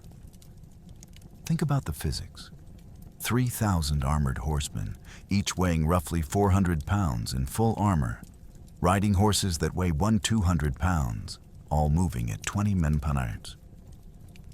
The kinetic energy concentrated at that single point of impact was like a medieval battering ram driven by muscle and fury. The Persian front rank simply disintegrated. Lances punched through armor, into chests, through bodies. Horses collided with horses, throwing riders, breaking formations. Within 5 seconds of contact, the first 200 Persian cavalry were dead or dying. But here's where Heraclius's tactical genius became apparent. Traditional cavalry charges hit the enemy, then bogged down in melee combat as individual riders fight individual opponents. The Bucellari didn't stop. They kept moving. The wedge drove forward 50 yards into the Persian formation, killing everyone in its path. Then Gregorius shouted the second command: "Wheel left!" The entire formation pivoted like a door, swinging on hinges, the right side accelerating while the left compressed. The wedge became a scythe, sweeping parallel to the Persian front line, cutting through Savaran cavalry who were still trying to understand what had just happened. Then the Bucellari did something the Persians didn't expect. They wheeled left, rolled up the Persian flank, and drove straight toward Razates' command position in the center. Persian officers shouted orders. Infantry tried to form defensive lines. But the Romans were moving too fast, hitting too hard. At 10:47 a.m., 2 minutes into the charge, the Persian left flank command structure collapsed. The Savaran general commanding that wing, a veteran officer named Maruzas, tried to rally his troops, shouting orders to form defensive lines and counter the Roman charge. A Roman lance took him through the throat at full gallop. He fell from his horse, dead before he hit the ground. With their commander gone, the Persian cavalry had no coordinated response. Individual units tried to fight back, but they were fighting as scattered groups against an organized, disciplined force that moved like a single weapon. The numbers tell the story of catastrophic collapse. Between 10:45 a.m. and 10:50 a.m., 5 minutes, the Bucellari killed approximately 800 Persian cavalry and wounded another 600. Roman losses during the same period: 34 killed, 80 wounded. an almost 20.1 kill ratio achieved not through superior skill alone, but through superior timing, positioning, and the exploitation of enemy disorganization. This was combined arms warfare at its absolute peak. The light cavalry had created chaos. The infantry had fixed the Persian center. And now the heavy cavalry was delivering the killing blow exactly where the enemy was weakest. At 10:50 a.m., Gregorius made the decision that would decide the battle. Instead of continuing to roll up the Persian flank, he pointed his sword toward the center of the battlefield, toward the mass of Persian infantry still engaged with the Roman center, toward the reserves Razates was trying to commit. Drive for the center, cut them off from their command. The Bucellari turned again, now charging directly into the rear of the Persian infantry formation. Persian spearmen, designed to fight enemies to their front, suddenly found themselves being hit from behind by 3,000 armored cavalry moving at full speed. Think about what this meant for the Persian infantry. They'd been locked in brutal melee combat with Roman infantry to their front for over an hour. They were exhausted, they'd taken heavy casualties, and they were being held in place by the optimatoi shield wall. They couldn't retreat. They couldn't maneuver. And now heavy cavalry was hitting them from behind, the nightmare scenario for any infantry formation. Persian soldiers in the rear ranks turned to face the new threat, breaking formation. Those in the front ranks, not knowing what was happening, kept fighting the Romans to their front. The entire Persian center devolved into chaos. By 10:56 a.m., 11 minutes after Heraclius raised his sword, the Persian left flank had ceased to exist as an organized fighting force. 1,500 Savaran cavalry were dead. Another 1,000 were fleeing toward the hills, abandoning their infantry. The rest were scattered across the battlefield, fighting in small, isolated groups that would be hunted down and destroyed over the next hour. The Roman Bucellari had punched through, wheeled, and were now driving into the Persian rear, killing officers, destroying command cohesion, creating the kind of cascading collapse that ends battles. Razates, still positioned at the center rear of his army, watches this disaster unfold and finally understands what Heraclius has done to him. The light cavalry harassment wasn't random. It was designed to draw his heavy cavalry out of position. The infantry holding the center wasn't desperation. It was fixing his forces in place. The elephant charge failure wasn't bad luck. It was preparation and tactical counters. And now the Bucellari charge wasn't opportunism. It was the culmination of a battle plan Heraclius had been executing perfectly for over an hour. Razates had been fighting what he thought was a defensive Roman army trying to survive. He'd actually been fighting a coordinated combined arms assault designed to destroy him in phases. At 10:58 a.m., Razates makes a decision that will be remembered for the wrong reasons. He doesn't order a retreat. He doesn't try to salvage what's left of his army. Instead, he calls for his bodyguard, 200 elite Persian cavalry, and points toward the Roman right flank where Heraclius himself is visible, fighting in the front ranks of the Bucellari. Razates is going to decide this battle the ancient way. General against general, sword against sword. If he can kill Heraclius, the Roman army will collapse regardless of tactical success. But what Razates doesn't know is that Heraclius has spent 6 years fighting in the front lines of every major engagement. And the Roman emperor is about to prove that sometimes the man wearing the crown is also the deadliest warrior on the field. Razates saw the Roman cavalry smashing through his army, saw his left flank disintegrating, and made a decision that would be remembered for centuries. He drew his sword, called for his personal guard, and rode directly toward the Roman breakthrough. He was looking for Heraclius. Byzantine sources, particularly Theophanes, describe what happened next with unusual detail. At 11:02 a.m., Razates charged across the battlefield with 200 elite bodyguards. The cream of Persian nobility, men who'd sworn oaths to die protecting their general. They carved through the chaos of the disintegrating Persian left flank, riding hard toward the wedge of Roman bucellari that was tearing through the Persian rear. Razates wasn't looking for tactical advantage. He was looking for one man, the Roman emperor who'd spent 6 years humiliating Persia's armies. If Heraclius died, Roman morale would shatter. The bucellari would lose cohesion. The battle could still be salvaged.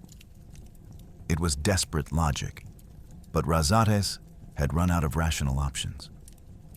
Heraclius saw the Persian bodyguard coming. According to Theophanes, a Roman officer, likely Gregorius, shouted a warning. "The Persian general, he's coming for you."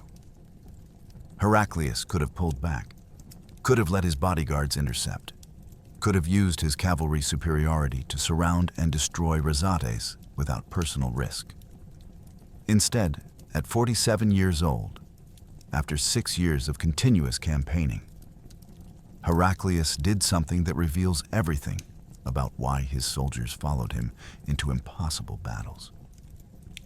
He raised his sword, shouted, "Clear the way," and spurred his horse directly toward Razates. Here's what the Byzantine chronicles don't tell you. This wasn't bravado or stupidity. Heraclius understood battlefield psychology. His soldiers were exhausted, fighting against numerical odds that still favored Persia despite the collapsing left flank. If their emperor retreated from a challenge, morale would crack.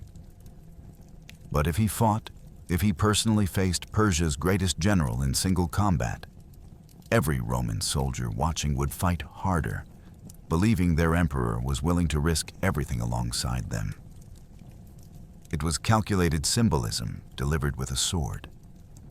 Razates and Heraclius spotted each other across 200 yards of chaotic battlefield. Both men spurred their horses forward.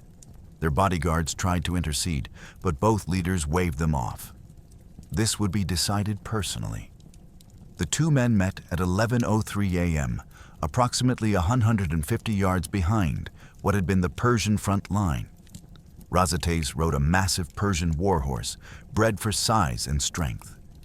He wore gilded scale armor that had been passed down through 3 generations of Persian military nobility. Armor that had survived battles at Dara, at Nisibis, at Antioch. His sword was Persian Damascus steel, slightly curved, designed for devastating cutting power from horseback. He was 38 years old, in peak physical condition, and had killed dozens of men in personal combat over 20 years of warfare. Heraclius rode a smaller Byzantine horse, faster and more maneuverable than the Persian breed. His armor was practical lamellar plates without decoration. He'd learned years ago that gilded armor just made you a better target for archers. His sword was Roman spatha, straight-bladed, designed for both cutting and thrusting, was 47 years old, his body marked by scars from 100 battles, and he'd spent the last hour fighting in the front ranks of a cavalry charge. He should have been exhausted, but adrenaline and desperation are powerful drugs. The two men met in the center of the melee. Razates, armored in gilded Persian scale mail, swung first, a massive overhead cut aimed at Heraclius's head. The Roman emperor, blocked with his shield, felt the impact shudder through his arm and countered with a thrust at Razates's exposed side. The blow was designed to split Heraclius's skull through his helmet. Heraclius raised his shield, a reinforced cavalry shield with an iron boss at the center, and caught the blow at an angle. The impact was tremendous. Theophanes describes it. The sound rang across the battlefield like a hammer striking an anvil. Heraclius's shield arm went numb from the shock, but the blade slid off the angled surface without penetrating. The Persian general twisted, deflected the blow, and drove his horse forward, trying to use his mount's weight to knock Heraclius down. In the half-second, while Razates recovered from the force of his own swing, Heraclius countered. A straight thrust aimed at the Persian's exposed left side where his arm was raised. It was the fundamental Roman infantry technique adapted for mounted combat. Don't swing wildly. Thrust precisely. Razates saw it coming, twisted in his saddle, and deflected the spatha with his own blade. Steel rang on steel. Both horses circled, riders repositioning for the next exchange. Think about what was happening around this duel.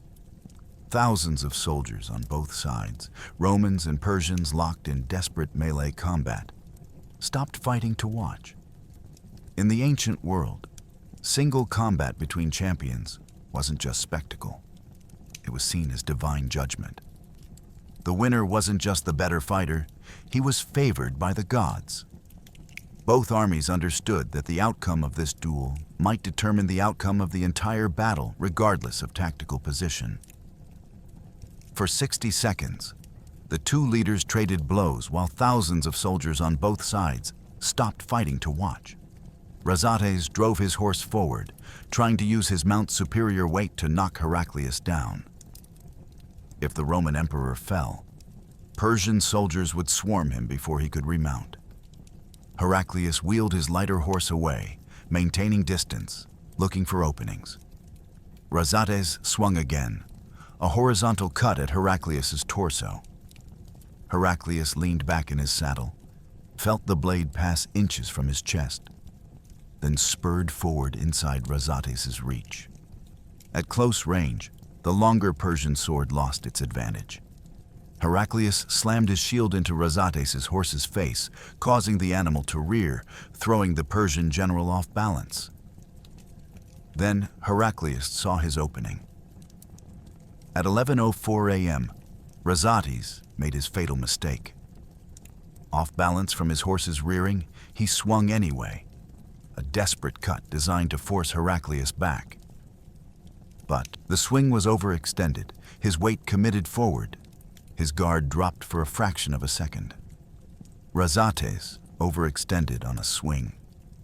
Heraclius, who'd survived 6 years of combat by recognizing exactly these moments, didn't hesitate. He ducked under the blade, came up inside the Persian's guard, and drove his sword through the gap between Razates's helmet and breastplate. He dropped low in his saddle, so low his face was level with his horse's mane, ducking completely under Razates's swing. Then he came up inside the Persian's guard, his spatha aimed precisely at the gap between helmet and breastplate, where the neck was protected only by leather and cloth. The blade went in 6 inches. The blade went in 6 inches, severing the carotid artery and puncturing the windpipe. Razates stiffened, gasped, and fell from his saddle. Razates stiffened in his saddle, his eyes going wide with shock. He tried to raise his sword for one final blow, but his strength was already leaving him. Blood poured from the wound, soaking his gilded armor. He gasped, coughed blood, and toppled sideways off his horse, hitting the ground with a crash of armor on mud. The greatest general in the Sassanid Empire died in the mud of Nineveh, killed by an emperor who'd gambled everything on one impossible campaign. Heraclius pulled his blade free, breathing hard, his arms shaking from exhaustion and adrenaline.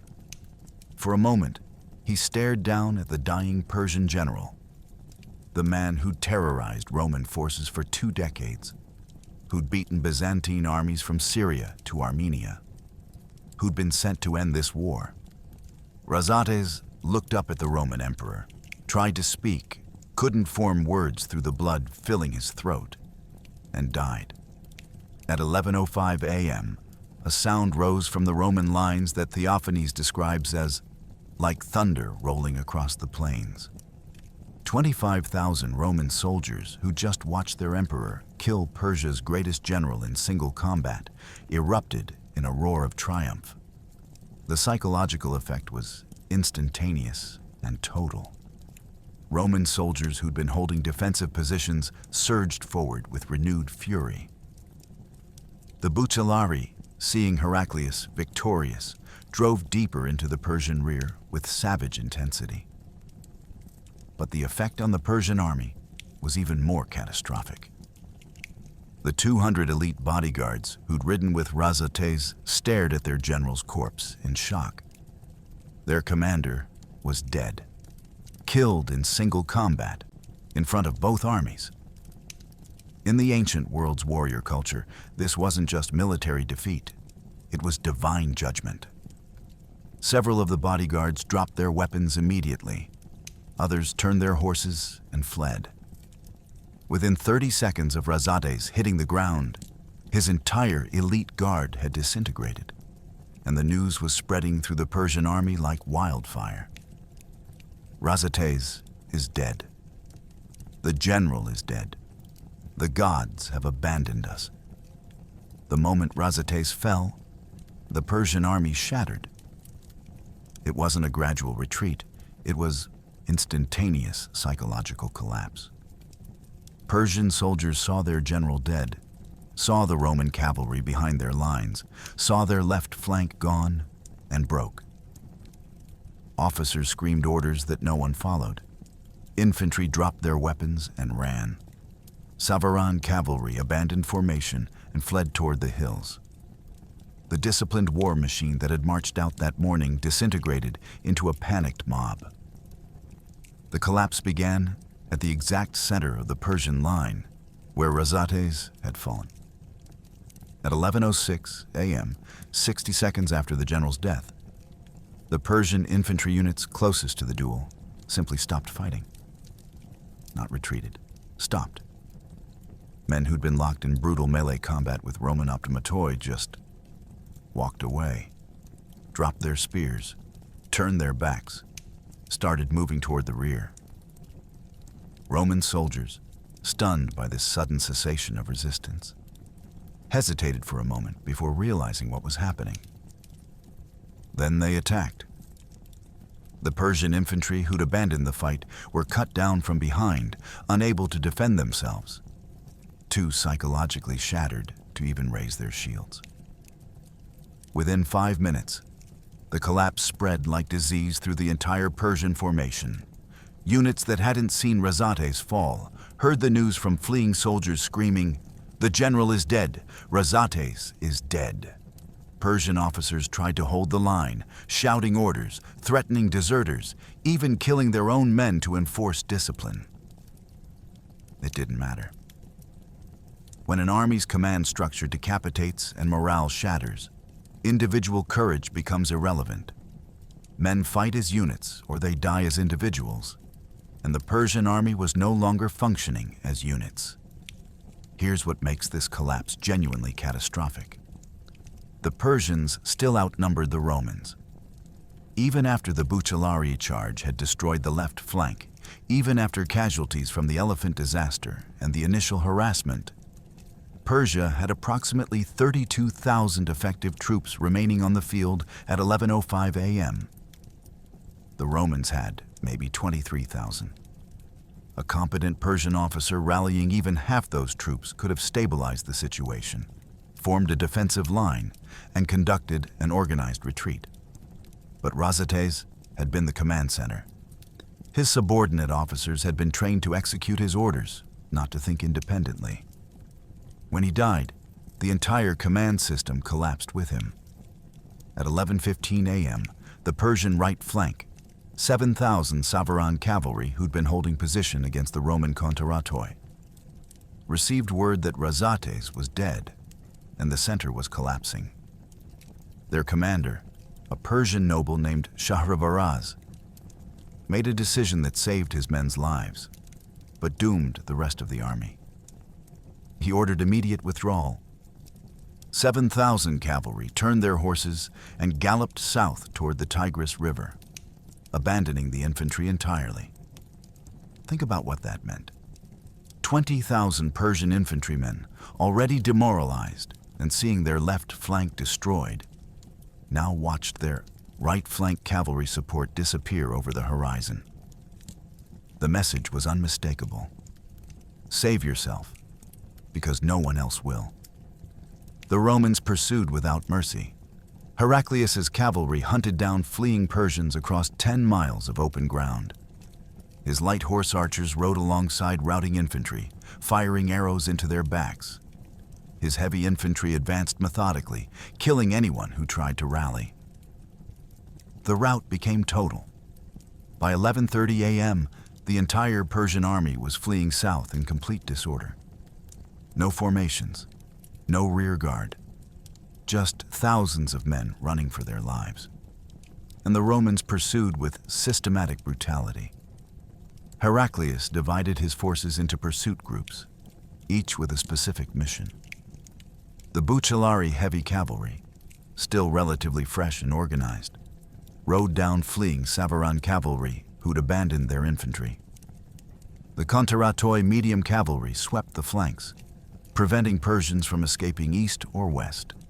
The light horse archers, 3,000 Huns and Arabs who'd spent the entire battle harassing without taking serious casualties, rode alongside the fleeing infantry columns and fired arrows into their backs.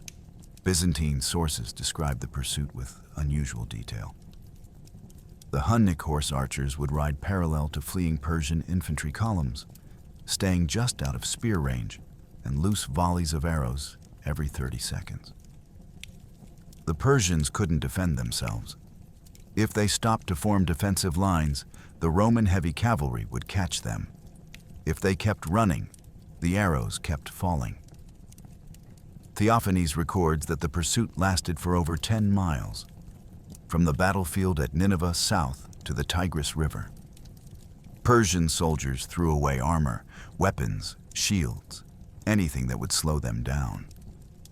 The plains became littered with discarded equipment worth millions of drachmas.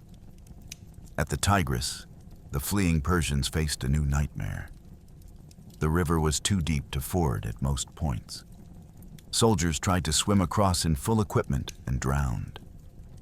Others bunched up at the few shallow crossing points, creating choke points where Roman cavalry caught them and massacred them by the hundreds. Persian chronicler Sabaeus, writing decades later, describes the Tigris River running red with blood for hours after the battle. Likely exaggeration, but it conveys the scale of slaughter. By 2 p.m., the battlefield was a slaughterhouse. Persian bodies covered the plains. Equipment lay scattered everywhere: spears, shields, helmets, armor discarded by soldiers desperate to run faster. Final casualty counts, recorded by both Byzantine and Persian chroniclers, tell the story. 28,000 Persians dead or captured. The Roman losses? Less than 2,000 killed, 3,000 wounded. It was the most lopsided major battle in late Roman military history, and it happened in less than 5 hours. Here's what the casualty numbers reveal about the totality of Persian defeat. Of the original 40,000 troops Razates commanded, approximately 28,000 were killed or captured by the end of the day. Let that sink in. 70% casualties. That's not a military defeat, that's extermination. The 12,000 who escaped were scattered across hundreds of miles, most without equipment, command structure, or organization. They weren't an army anymore. They were refugees. Roman casualties tell the opposite story. By 2 p.m., when Heraclius finally ordered his forces to stop the pursuit and regroup, Byzantine counts showed 1,847 killed and approximately 3,200 wounded. Think about that ratio. The Romans inflicted 15 casualties for every one they took. In ancient warfare, achieving even a 2.1 kill ratio was considered decisive victory. 15 to 1 was unprecedented. It was the kind of lopsided result that happens when superior tactics, timing, and morale combine to create perfect execution against a psychologically broken opponent. As the sun set over Nineveh on December 12, 627, Heraclius rode across a battlefield that had fundamentally changed history. His soldiers were stripping Persian corpses of armor and weapons, spoils that would be melted down and reforged into equipment for Roman forces. His surgeons were working frantically to save the wounded, knowing that every saved soldier was irreplaceable. And his scouts were reporting back with intelligence that confirmed what Heraclius already suspected. There was no Persian army left. Razates had commanded the last functional field force the Sassanid Empire possessed. Every other Persian army was scattered across 1,000 miles of frontier, too far away to respond, too small to matter. Khosrow II had gambled everything on Nineveh, and he'd lost. But the cost to Rome was almost as severe. Heraclius had 23,000 effective soldiers left, barely enough to hold what he'd won. His supply lines were stretched beyond breaking, his men were exhausted, and he was still 600 miles inside enemy territory with winter approaching. He'd won the battle. Now he had to survive the aftermath. By late afternoon, the battlefield at Nineveh was silent, except for the moans of the wounded. Persian bodies lay in piles where formations had collapsed. The ground was churned to mud, mixed with blood. Abandoned equipment covered acres, spears stuck in the ground, shields scattered, armor stripped from corpses by Roman soldiers collecting spoils. The 5 war elephants that had charged the Roman center that morning were nowhere to be seen, either killed, fled, or wandering the plains in confusion. Heraclius rode across the battlefield at 3 p.m., accompanied by his senior commanders. His armor was dented and blood-stained. His sword was notched from the duel with Razates.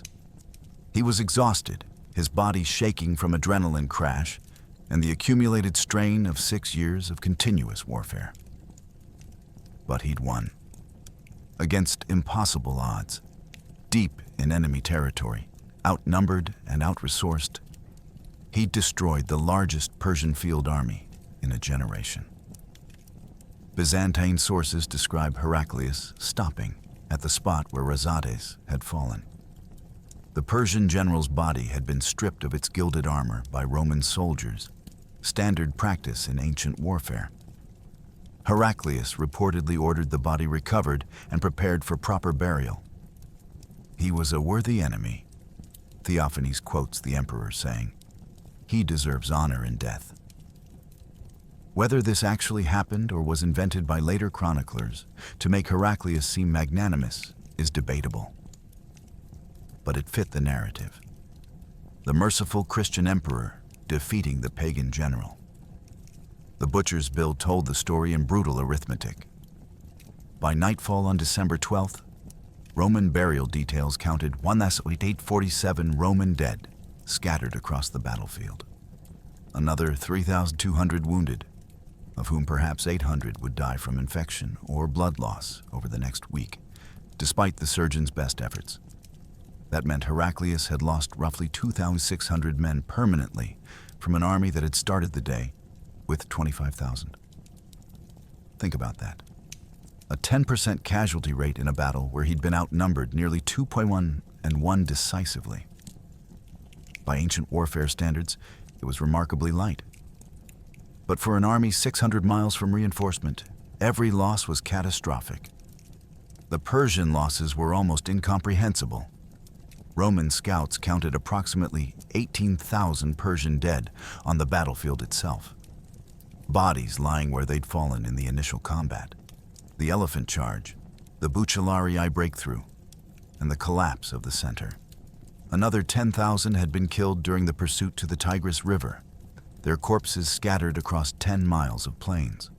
Roman forces had captured roughly 4,000 Persian soldiers, mostly wounded who couldn't flee or stragglers who'd surrendered rather than face the pursuing cavalry. That accounted for 32,000 of Razates' original 40,000. The remaining 8,000 had escaped, fleeing south toward Ctesiphon or east into the hills, scattered and leaderless. As sunset approached on December 12th, 627 AD, Heraclius' officers gathered for a strategic council. They'd won the battle, but they were still 600 miles inside Persia. Their supplies were low. Winter was approaching, and they had thousands of Persian prisoners who needed to be guarded, fed, or executed. The victory was total, but the campaign wasn't over. Here's what Heraclius understood that his officers didn't. He couldn't go back to Constantinople empty-handed. Yes, he'd won at Nineveh, but Persia still occupied Syria, Egypt, and Palestine. The true cross was still held in Ctesiphon. If Heraclius retreated now, Khosrau would eventually rebuild his armies, and this entire 6-year campaign would have accomplished nothing except temporarily disrupting Persian power.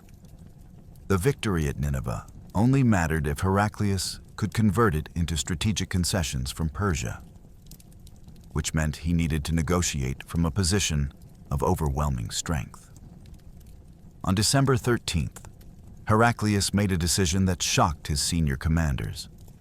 He wouldn't retreat. Instead, he would march south, toward Ctesiphon itself, not to assault the Persian capital, which was heavily fortified and garrisoned by at least 15,000 troops, but to demonstrate that he could, to prove to Khosrau that Roman forces could march wherever they wanted in Persia, that Persian territory was no longer safe, that the empire's heartland itself was vulnerable. It was psychological warfare escalated to the strategic level. Between December 13th and December 20th, the Roman army marched south, covering approximately 120 miles toward Ctesiphon. They moved slowly, deliberately, making no attempt at stealth. Heraclius wanted Persian scouts to see them coming, wanted reports reaching Khosrau's palace describing the army that had destroyed Razates marching toward the capital. Along the way, Roman forces encountered no resistance. The Persian provincial troops who might have harassed them had either fled or were too demoralized to engage. On December 20th, 627, the Roman army halted approximately 30 miles north of Ctesiphon, close enough that Persian lookouts on Ctesiphon's walls could see the dust from the Roman camps, close enough that Khosrau could look out his palace windows and know that the enemy who'd spent 6 years destroying his armies was now knocking on his door. The envoys rode into Ctesiphon on December 21st, carrying Heraclius's demands written in Greek and Persian. The terms were simple and non-negotiable. Persia would immediately withdraw from all Roman territories conquered since 603 AD, Syria, Palestine, Egypt, Armenia. The true cross would be returned to Jerusalem. Persian forces would evacuate every Roman province within 6 months. In exchange, Heraclius would withdraw his army from Persian territory without sacking Ctesiphon, and Rome would agree to a permanent peace treaty recognizing Persia's pre-war borders. Heraclius didn't press his advantage. He couldn't. His army was too small, too battered, and too far from home. Instead, he did something that proved his strategic genius. He negotiated. Khosrau's response came on December 28, 627, 1 week after Heraclius's envoys delivered their ultimatum. The Persian emperor sent a delegation to the Roman camp carrying official documents sealed with the royal signet. The message was carefully worded to avoid explicit admission of defeat, but the substance was complete capitulation. Persia agreed to withdraw from all occupied Roman territories. Khosrau, reeling from the disaster at Nineveh, had no choice. He agreed. Here's what the Byzantine chronicles don't tell you. Khosrau didn't agree to these terms because he was honorable or because he respected Roman military prowess. He agreed because he had no functional army left to resist. Razates' force at Nineveh had been the last concentrated military power Persia could field. By spring 628, Persian forces were withdrawing from Syria, Egypt, and Armenia.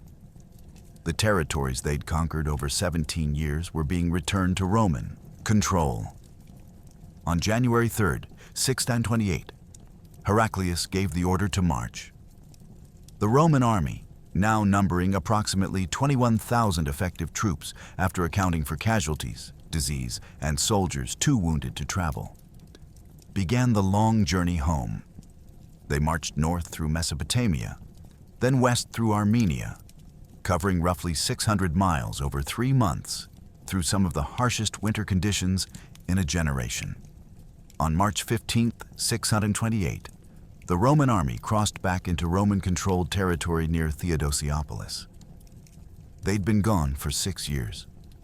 The soldiers who marched out of Constantinople in 622 had been young, hopeful, uncertain. The men who returned in 628 were scarred, hardened, and profoundly changed by continuous warfare. Of the original 25,000 who'd left Constantinople, fewer than 15,000 returned. 10,000 dead from combat, disease, exposure, and desertion. The price of saving the empire. The true cross was carried back to Jerusalem in triumph, and Heraclius, the emperor who'd left Constantinople 6 years earlier with nothing but desperate hope, returned home as the savior of Rome. But the victory came at a cost no one anticipated. Both empires were shattered. In February 628, Khosrau's own son, Kavad II, led a palace coup. Khosrau was arrested, imprisoned, and within days, executed. The Roman-Persian Wars, which had raged for 400 years, ended not with negotiation, but with the complete collapse of one side. Persia would stumble through a decade of civil war before the Arabs arrived to finish what Heraclius had started. Persia would never recover. Within 20 years, Arab armies would conquer the entire Sassanid Empire, and Rome, despite winning, was too exhausted to resist when those same Arab armies turned north toward Syria and Egypt. Heraclius had saved Rome from Persia, but he'd unknowingly set the stage for a new power that would change the world forever. Nineveh is barely remembered today, overshadowed by Thermopylae, Cannae, Hastings, and a dozen other famous battles. But historians know the truth. December 12th, 627, AD was the day the ancient world ended. Rome and Persia had fought each other for 4 centuries, since the Parthians faced Crassus at Carrhae in 53 BC. They'd shaped each other, defined each other, kept each other in check. The Romans built their eastern defenses around containing Persia. The Persians organized their entire military system around fighting Rome. They were the 2 superpowers of the ancient world. Nineveh shattered that balance forever. Both empires emerged so weakened that when the Arab caliphates exploded out of the Arabian Peninsula in the 630s, neither could resist. Persia was conquered entirely by 651 AD. Rome lost Syria, Egypt, and North Africa, the richest provinces in the empire. By 640 AD, the Mediterranean world that had existed since Alexander the Great was gone, replaced by a new Islamic civilization that would dominate the region for 1,000 years. And it all started with one battle, one emperor who refused to surrender, one army that marched 200 miles into the heart of an empire and destroyed it in 5 hours. Heraclius didn't just save Rome at Nineveh. He ended the ancient world and began something entirely new. On December 12th, 627 AD, on the plains of ancient Nineveh, an emperor who'd marched 200 miles into enemy territory killed a general in single combat and destroyed an army that outnumbered him nearly 2 to 1. 5 hours of violence ended 400 years of history and created the conditions for 1,000 years of new history. The ancient world died that morning. The medieval world was born in its place, and it all happened because one man refused to surrender.